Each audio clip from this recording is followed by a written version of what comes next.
जय श्री राधे। श्री हरिवंश राधा वल्लभ लाल की जय। श्री हरिवंश महाप्रभु की जय। परम प्यारे परम पूज्य गुरुदेव महाराज की सदा जय जय हो। बहुत बहुत स्वागत है आप सभी का। हम श्रवण कर रहे हैं रसिक अनन्यमाल ग्रंथ से श्री हरिवंश महाप्रभु के कृपा पात्र संतों के पावन जीवन चरित्रों को। और इसी श्रृंखला में आज हम श्रवण करेंगे श्री श्याम शाह जी तुंवर, इनका सुंदर जीवन चरित्र।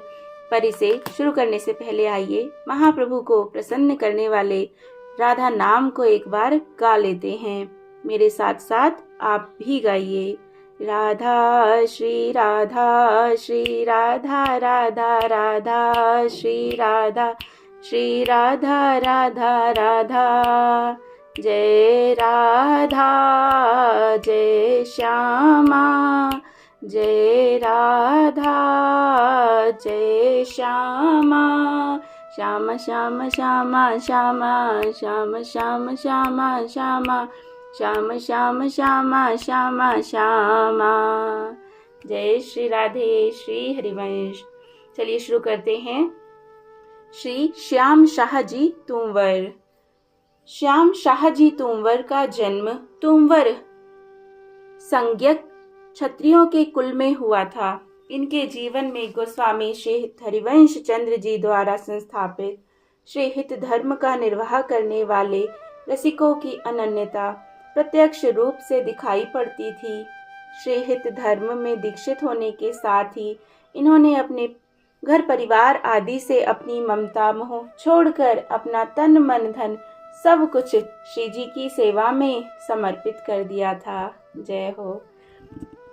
अब ये अपने धन को केवल हरिजनों की सेवा के अतिरिक्त संसार के किसी व्यवहारिक कार्य में खर्च नहीं किया करते थे। इनके एक कन्या थी जो कि इनकी इस उपेक्षा वृत्ति के कारण किशोरावस्था आ जाने तक अविवाहित ही रह गई। इनके परिवार एवं इनकी जाति वाले लोग सामाजिक कटाक्ष के डर से लड़की का विवाह अति शीघ्र करना कराना चाहते थे और इसके लिए इनसे सब प्रकार से आग्रह भी करते थे। किंतु श्याम शाह जी ने उनसे कहा कि मैंने एक प्रण ले लिया है कि मैं इस कन्या का संबंध उसी से करूंगा जो कि श्री हित धर्म में दीक्षित होकर अनन्यता के व्रत का निष्ठापूर्वक पालन भी कर सके। धनिक वर्ग का कोई भी लड़की वाले की किसी भी प्रकार की कोई शर्त को भला क्यों स्वीकार करता।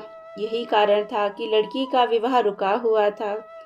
आखिर एक दिन एक गरीब अपने लड़के के विवाह के लिए इनके घर पर ही आ गया। उसने इनकी सारी बातें स्वीकार कर ली। अतः इन्होंने उसे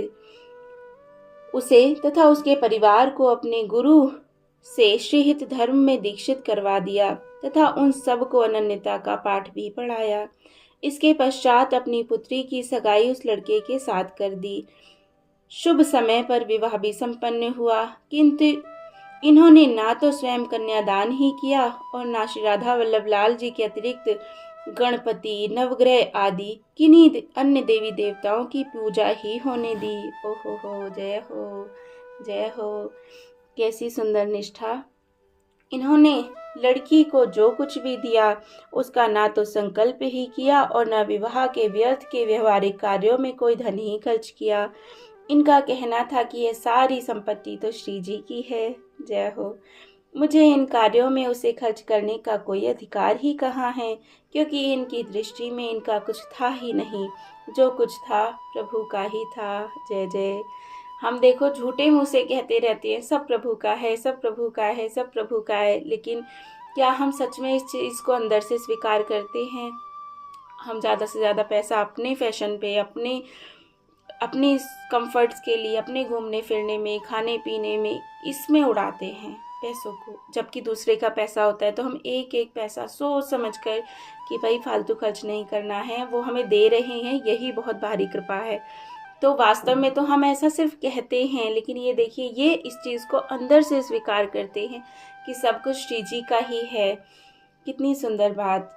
पुत्री का विवाह करने के बाद श्याम शाह जी अपनी पत्नी के साथ वृंदावन चले आए और यमुना तट पर स्थित श्री जुगल किशोर जी के मंदिर में जो कि इनके पूर्वजों का ही बनवाया हुआ था, रहने लगे। यहाँ रहते हुए ये अहर्निश श्री जुगल किशोर जी की सेवा करते और स्वयं पद रचना करके श्री युगल सरकार के समक्ष सुमधुर स्वरों में उनका गान भी किया करते थे। एक बार इन्होंने बरसाने में नंदगांव के ब्रजवासियों को बुलाकर उनकी ज्योनार की, जिसका वर्णन इन्होंने अपनी वाणी में विस्तार के साथ किया है। इनकी वाणी रसिक जनों का मन हरण करने में पूर्णतः सक्षम है। एक दिन ये यमुना पुलिन में बैठे हुए मानसी भावना कर रहे थे। भावना में इनके नेत्रों के सामने श्रीहित दंपति आहा श्यामा श्याम प्रेम रस की अद्भुत क्रीड़ा कर रहे थे।